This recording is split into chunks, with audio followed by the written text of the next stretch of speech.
What's going on, everybody? GemMint here, and today we're going to sit down and have a chat with 30-plus year veteran of the comic book industry, Jae Lee. You guys may know Jae Lee from some of his artwork on The Dark Tower, Inhumans, Batman, Superman, Before Watchmen, Ozymandias, and most recently, our exclusive variant with Dynamite Entertainment for Betty Page Curse of the Banshee 1. We're crowdfunding this variant cover on Indiegogo right now. Make sure to hit the link in the description to back it. We also have GemMint Dynamite boxes that we're crowdfunding on this campaign as well, where you can get channel swag like bookmarks, like pins, coasters, t-shirts, tote bags, and more. So make sure to check out the campaign after the video, and let's talk with Jay. All right, welcome, Mr. Jae Lee. How you doing, man?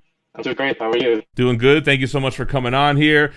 We appreciate you, coming to do the interview. So what I wanted to do was kind of go back, all right? Go back to the beginning because you're about to hit your 30th anniversary in the comic book industry, right? Coming September. Seems like it's been longer. I think is it 32 years? 33 years now. Okay.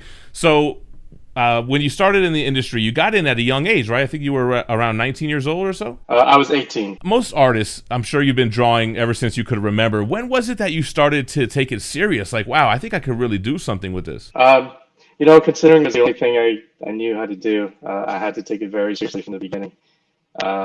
When all my friends were out playing, football or baseball, whatever young kids were doing at that time, I was just reading comics and drawing. I loved drawing more than anything.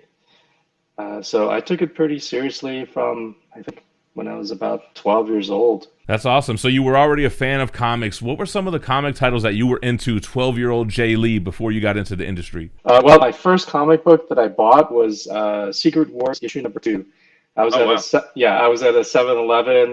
My mom was at the laundromat next door doing laundry, and she would drop me and my brother off at the 7-Eleven, and I would just spend all that time in front of the spinner rack just looking at comics. I gravitated towards the team books because for 65 cents, you could buy a book that had all of the superheroes in it.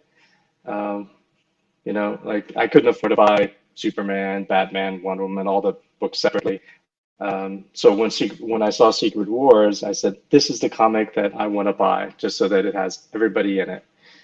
And and then I got hooked. I'd missed issue 1, so the first one I saw was issue 2. It wasn't until several years later that I had to hunt down issue 1 at a comic book store, and that was my first experience with a hole-in-the-wall comic book store where you'd go in there and look at back issues. I had no idea there was even such a thing. Yeah, I mean, you're talking the good old days when 7-Eleven carried comic books and had spinner racks. I remember, like, the mall had Walden books, and I never knew what was coming out or when. You would just go there, and you would just see whatever they had. And if it was a hot book, you missed it. Exactly. And that's funny. So then that drove you to go into the comic shops to start hunting the back issues. And did you put together the whole set? Did you get Secret Wars 8? That's the big one out of there, right? Yeah, I had actually missed 8 because, again, I guess now I know what they were doing. All the hot books, people were just going around and hunting them down from the spinner racks and just buying them all up. So I missed that, but there was a guy in my gym class that had a copy. He had 2 copies, and I convinced him that issue number 11, the one where they showed Dr. Doom's face, was going to be more valuable than this issue with Spider-Man with a new costume. Who cares about that costume? That's never going to be anything. Yeah, so I made that trade. I conned him into issue number 8. Young teenage Jae Lee making good trades from the beginning. I like to hear that. And that makes sense. Why would I buy a book that just had Wolverine when I can get the one that has all of the X-Men and Spider-Man and Doc Ock and all these people? So that's kind of smart thinking back then. Who were some of your favorite characters? Was it Marvel that you first were drawn by or drawn to? Yeah, for me, it was the Richard Donner, Christopher Reeve Superman movie that got me into comics. I was too young for issue 1, but issue 2 was, Superman 2 was the first movie that I saw. My dad took me and my brother to go see it in the theater. I'd missed the first movie because, I was probably I think I was 5 years old. I wasn't even aware that it was a thing. Mm-hmm. I loved Superman, but I wasn't too crazy about the Superman comic books. It didn't look anything like the movies, but the Marvel characters were just so exciting. The Marvel books were so exciting. Uh, it was years later until I discovered DC, or even wanted to. Gotcha. That's funny because for me, like I probably was more of a Marvel fan, but the death of Superman is what got me into comics as a kid, and that Superman I always loved, the mullet, the big muscles, and everything. So that's funny. But then I found Marvel, and yeah, they were so exciting, and you had the big team books, the X-Men, and all that stuff, and Spider-Man. So were you an avid comic reader all the way up until you got into the industry at 18 years old? So was there ever a point where you weren't reading comics? No, once I discovered them, I was hooked. That's awesome. And yeah, that's all I thought about. That's all I wanted to do. I spent all of my time either reading or drawing. That's amazing. And then you get with Marvel, right? So one of your earliest published work is Marvel Comics Presents. I guess you did a backup story for the Beast, right? Yeah, it was an 8-part story written by Scott Lobdell, and Rob Liefeld had drawn the first 2 parts, but he had skipped over the boring pages. So he had quit that book or that project when he got the New Mutants. And I stepped in and drew the boring pages in the first 2 parts, and then drew all 8 pages for each of the other chapters. But it couldn't have been boring for you because you're a Marvel fan, yeah, ever since you're 12 years old, and now you're drawing for Marvel Comics. That had to be amazing. Oh yeah, no, for me it was great. But I could see why Rob didn't want to draw them. One of the pages was, all the cool pages were the Beast fighting the X-Men, and then there was one page where the police, I think they pull over a car and they search the car or something like that.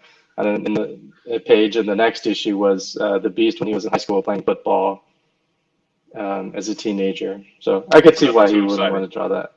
Yeah, but for me, I mean, it was the most exciting thing in the world. So how did you get Marvel to notice you at such a young age and to get published so quickly? I mean, was it difficult? Were you hustling out there and trying to get it in front of anyone that you could, like get your artwork in front of them? Or well, when I was 16 years old, I went out to New York for the Great Eastern Comic Book Convention at the, I think it was at the Pennsylvania Hotel right across from Madison Square Garden. I was 16. I quickly put a portfolio together.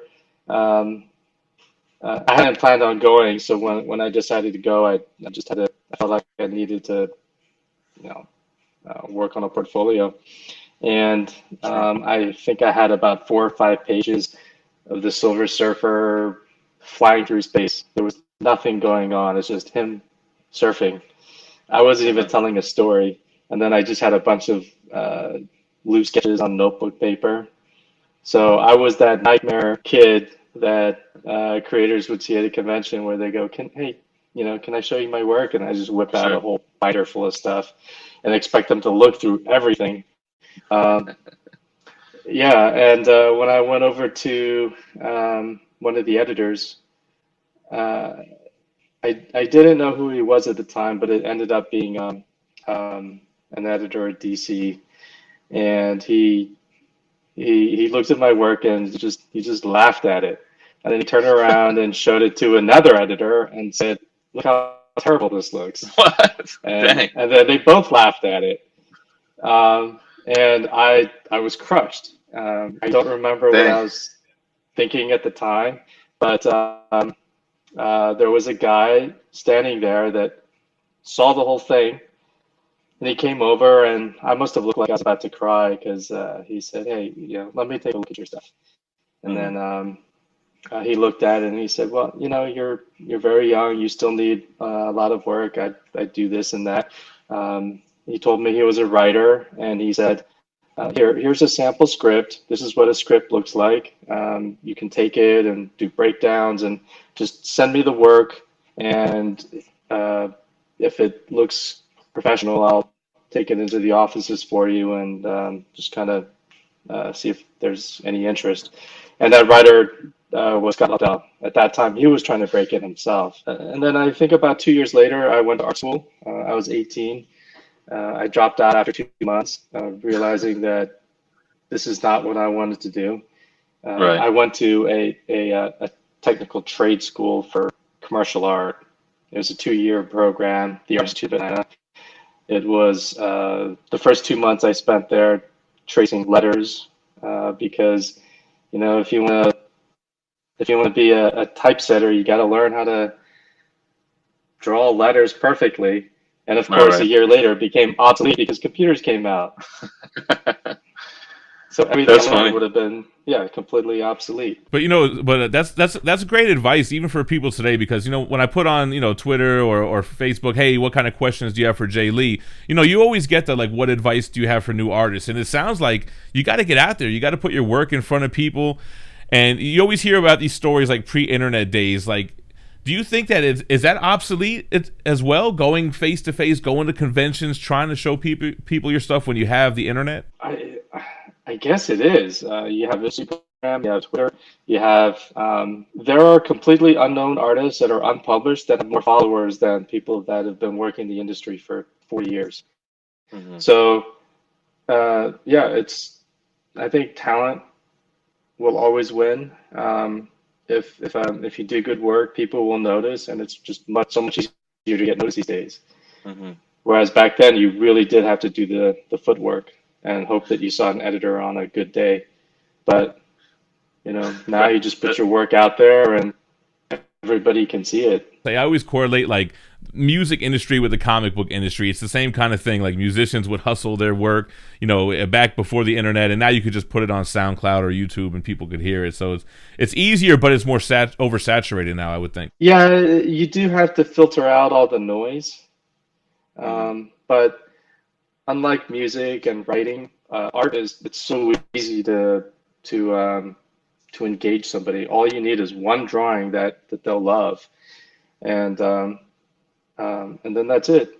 And then they think, wow, that looks great. Let's see what else they do, and then they'll click on your page and see everything else you do, and that's it. Mm-hmm. With a song, you have to sit there and listen to the whole song. But with a writer, you have to read.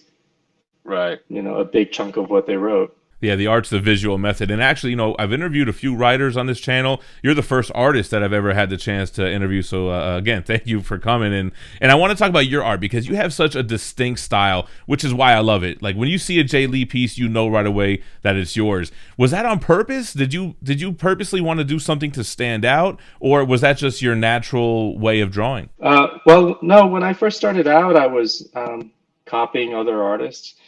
When I was a kid, I was copying Mike Zeck, John Byrne. When I first broke in, I was really into Bill Sienkiewicz, Simon Bisley, Dave McKeon. So you know, I was trying to, you know, I copied so much Simon Bisley. I always apologize to him every time I see him. You know, I'm so sorry. I was as a kid, I didn't know what I was doing, and but eventually, you know, you find your own voice. It's not something that, you know, I don't think style is something that you can will into existence. It's something that you gravitate towards and hope that what you do, people will like. Mm-hmm. Otherwise it just seems forced and may not have that authenticity.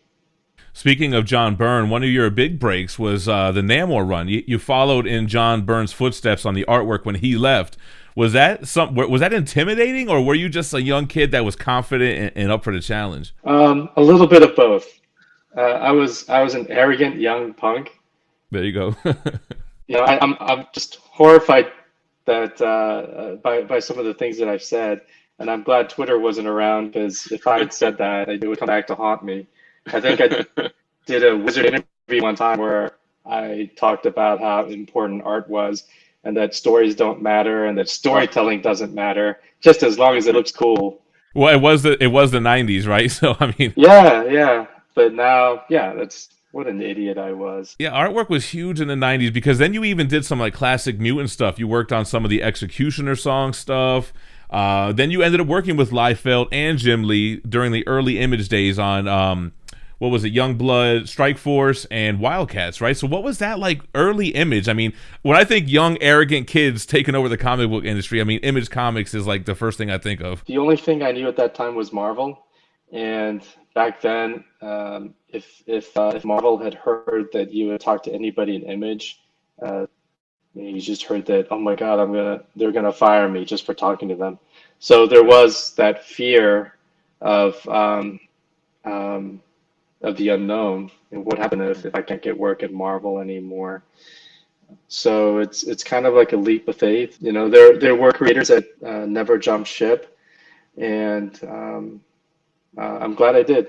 Yeah, it must have worked out good, because then that led to your own book with Hellshock, and not only did you illustrate, but you handled the writing duties on that as well. I was too young for that. I didn't know what I was doing. I never know what I'm doing. So one of the things that people said when I asked what questions do you have for Jae Lee, like are you ever going to come back to Hellshock? Is that something that you're interested in revisiting? I think so. Chances are good. There you go. Scott Lobdell, that was great of him, what he did at that convention, and that reminds me a lot of what Paul Jenkins did. Not as big as that, but I was on a stream with Paul Jenkins, and I mentioned to him that my daughter's interested in writing and drawing, and he actually emailed me the script for Inhumans 1, which was a book that you guys worked on together, and you guys actually won an Eisner Award for that. Yep. Yeah, so shout out to Paul Jenkins, super cool guy. Were you expecting that Inhumans Run to be as critically acclaimed as it ended up being, or was that just kind of like, here's the next gig, I hope I get paid for it? Or no, when Joe Quesada, Jimmy Palmiotti,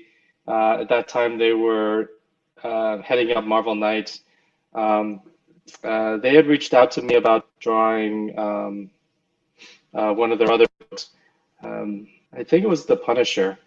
But the pitch that they sent me, I wasn't too crazy about the direction that they were going in. I felt like he should be more of the street, not. I think it was more of a supernatural Punisher story. The story didn't grab me, and then they said, "Well, what would you want to draw?" Because the whole thing about Marvel Knights was all the characters were street level.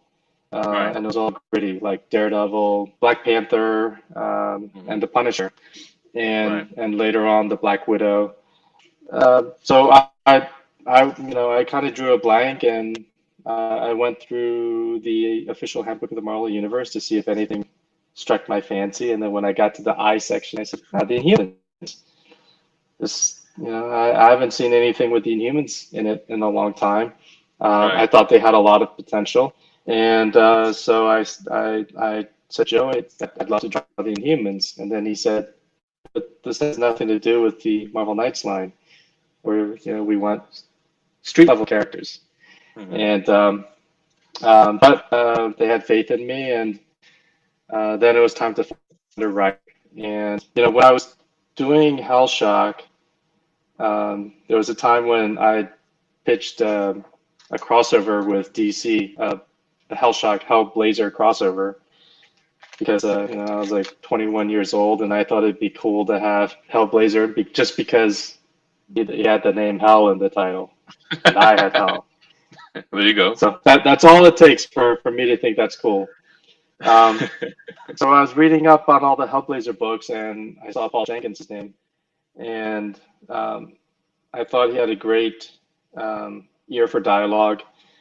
I loved his sensibilities, and we asked him, and he said yes. No, we never thought it was going to be a success, because I remember Nancy Quesada, my editor, telling me that with every issue that we finished, Bob Harris, the editor-in-chief at the time, would come in and say, all right, well, let's wrap this up. This book's going to be canceled very soon. So, he didn't think it would last the whole 12 issues.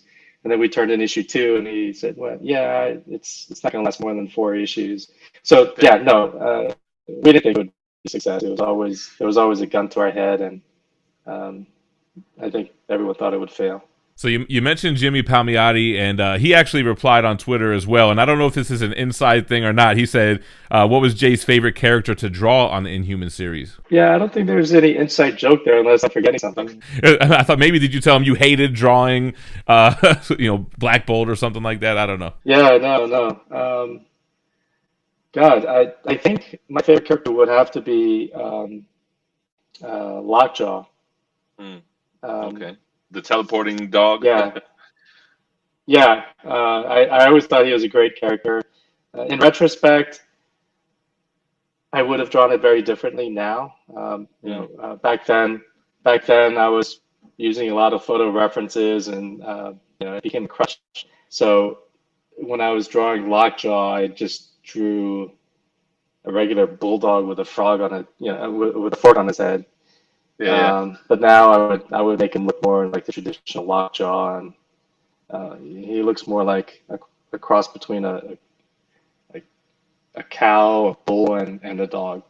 Right, he's all face and head, really. Lockjaw. Medusa, I would think, would be interesting, right? All the things you could do with the hair and everything. Yeah, but I hated drawing hair, so yeah.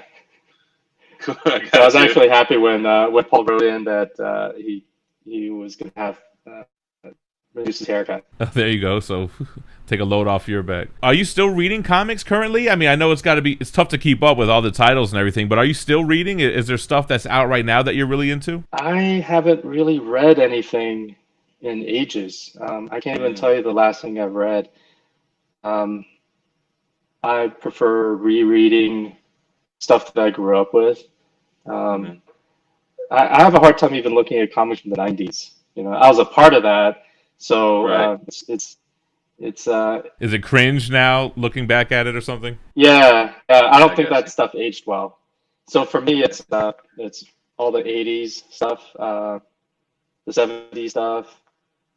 But yeah, I haven't actually read anything new. Oh man. I feel so out of touch, and I kind of feel like the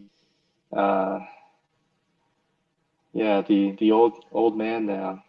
Yeah, the new crop of creators, they're all very talented. I look at Instagram and I just see all the incredible artwork that these young guys are doing, and I fear for my job. What about like the shows? Like, are you into any of the comic book shows like Loki or Titans or anything like that, or the movies? I've seen all the Marvel movies. I've seen all the DC movies. I haven't watched any of the TV shows.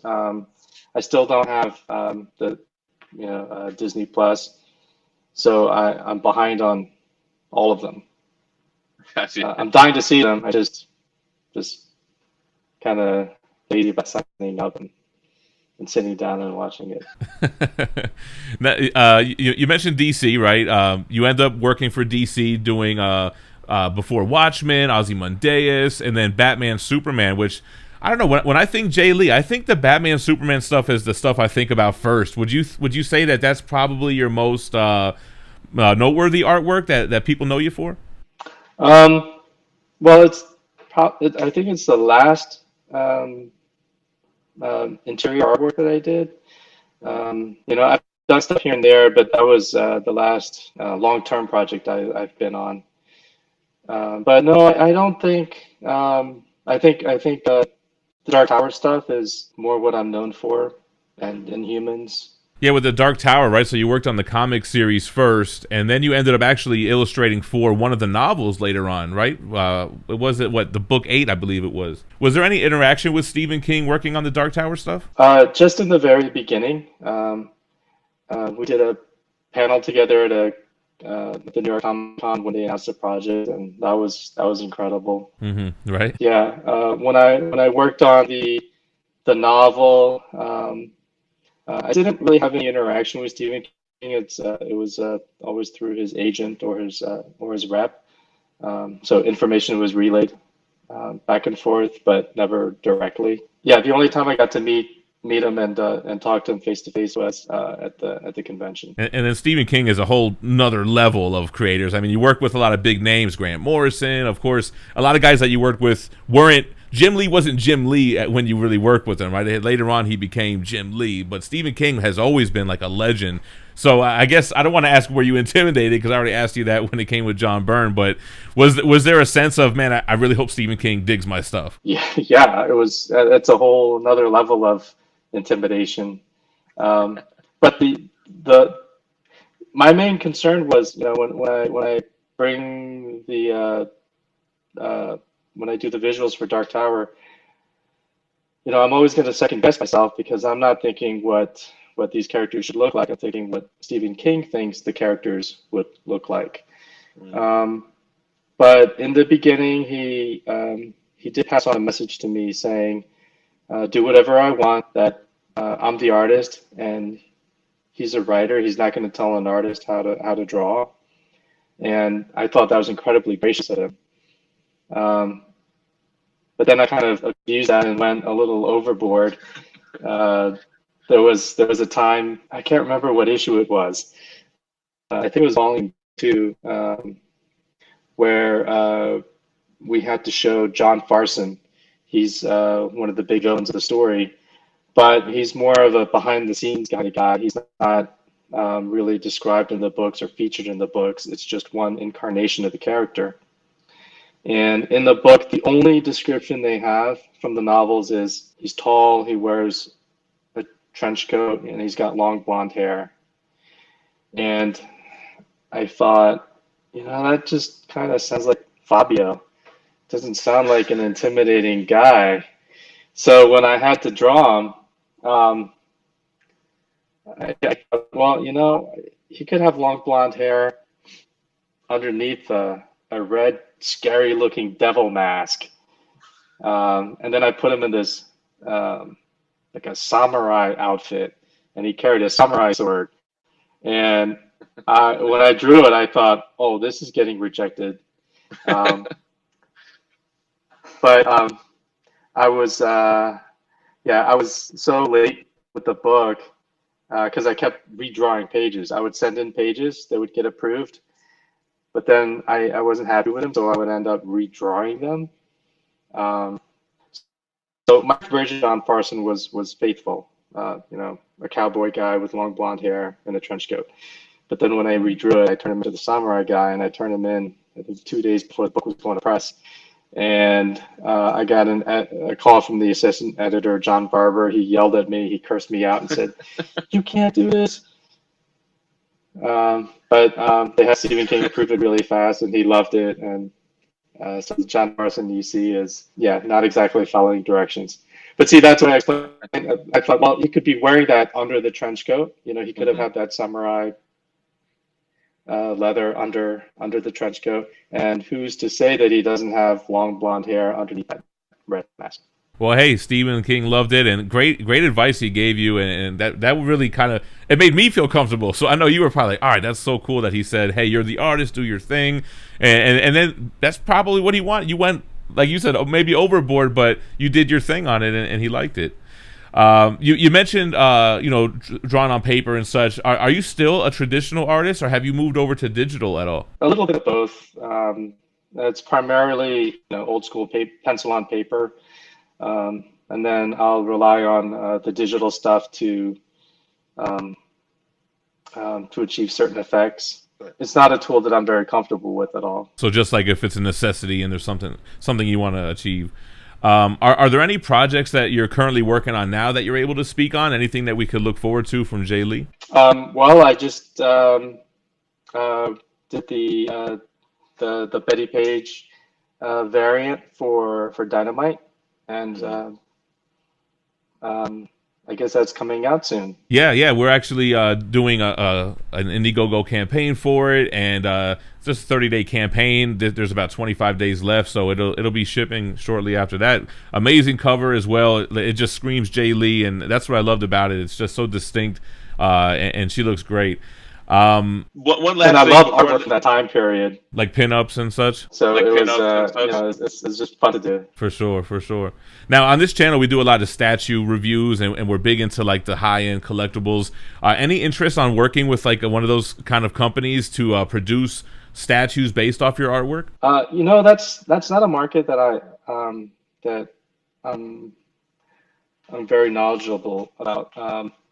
DC did a line of action figures based on my designs for Batman, Superman, Catwoman, and Wonder Woman, and I thought that was the coolest thing ever.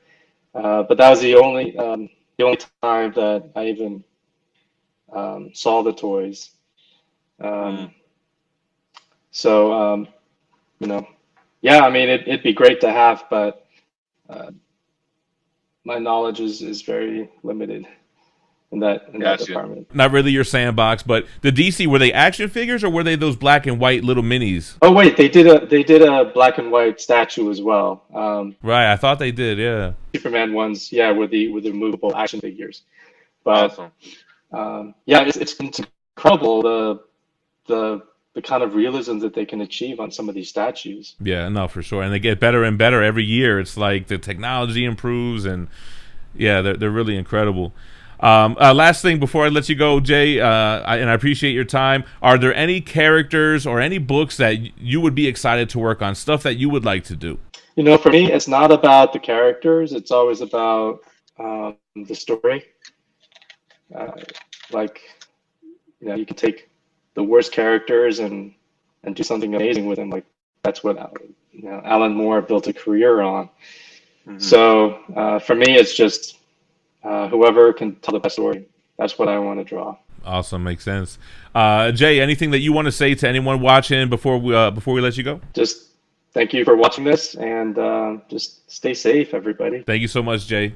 Thank you. All right, everybody. I want to thank Jae Lee once again for coming on the channel, letting us pick his brain for a little bit. And again, I got to thank Jae Lee for doing the exclusive variant with us in Dynamite Entertainment for Bettie Page Curse of the Banshee 1. We're crowdfunding this variant on Indiegogo right now. You could pick it up by itself. You could pick up all the different versions, like the trade dress, the virgin, the black and white, the CGC options, or you could go full on Gem Crate and get the cover along with channel swag like bookmarks, t-shirts, tote bags, coasters, and more. We have different tiers for all types of budgets, so check it out to support Jae Lee, to support Dynamite, and to support the channel. As always, I appreciate you guys watching, but don't go anywhere. We got a slew of other videos for you to check out. Check the playlist that we got on screen, and stay minty fresh. Peace.